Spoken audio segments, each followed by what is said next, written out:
Hello' everyone, আজি এটা mini blog লৈ মই পল্লৱী আপোনালোকৰ বাবে লৈ আহিছোঁ এটা বিৰাটেই টেষ্টি আৰু হেল্ডি ৰেচিপি। এতিয়া যিহেতু ঠাণ্ডা পৰিছেই, আবেলিৰ সময়ত চাহ কাপৰ লগত কিবা এটা চটপটা খাবলৈ মন নাযায়নে বাৰু? সকলোৰে মন যায় নহয়নে? তেতিয়াহ'লে দেৰি নকৰি এই ৰেচিপিটো বনাবলৈ ষ্টাৰ্ট কৰোঁ।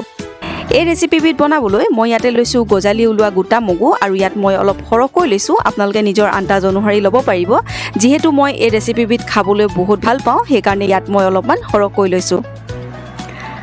লগতে লৈছোঁ আদা, আৰু এতিয়া মিক্সিত এটা পেষ্ট বনাই ল'ম। ইয়াতে মই কিন্তু একেবাৰে পেষ্ট বনোৱা নাই, অলপমান গোটা গোটাকৈ থৈছোঁ, তেতিয়া কিন্তু খাবলৈ বেছি সোৱাদ লাগে।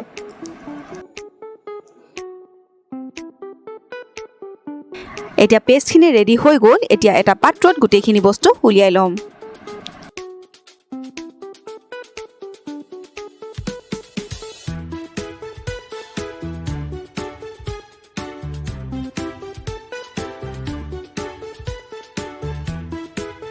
এতিয়া মই ইয়াতে এড কৰিম দুটা ডাঙৰকৈ কটা পিঁয়াজ, অলপ সৰহকৈ নৰসিংহৰ পাত,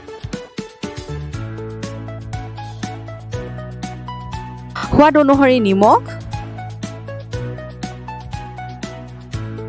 আৰু অলপমান নেমু ৰস। এতিয়া ভালদৰে গোটেইখিনি বস্তু মই মিক্স কৰি ল'ম। আপোনালোকে ইচ্ছা কৰিলে জলকীয়াও এড কৰিব পাৰে, কিন্তু মই ইয়াতে এড কৰা নাই।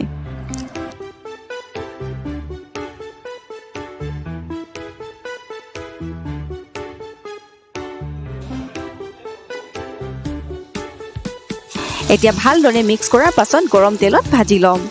ভাজি থাকোঁতেই আনবিয়ে ইমান বেছি আমনি কৰিলে নহয়, একেবাৰে পকৰি বনোৱাৰ পিছতে ভিডিঅ'টো কৰিব পাৰিলোঁ।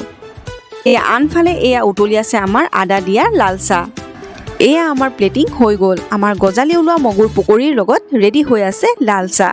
আৰু লগতে লৈছিলোঁ মই ইয়াতে অকণমান ৰঙালাও গুটি চাটনি, আৰু এই চাটনিখিনি যেন খাবলৈ বহুত বেছি টেষ্টি হৈছিল। এনেধৰণে প্লেটিং কৰাৰ পাছত জানো ৰখি থাকিব পাৰি? আমি এতিয়া জুতি লওঁ। নেক্সট ভিডিঅ'ত আকৌ লগ পাম। বাই।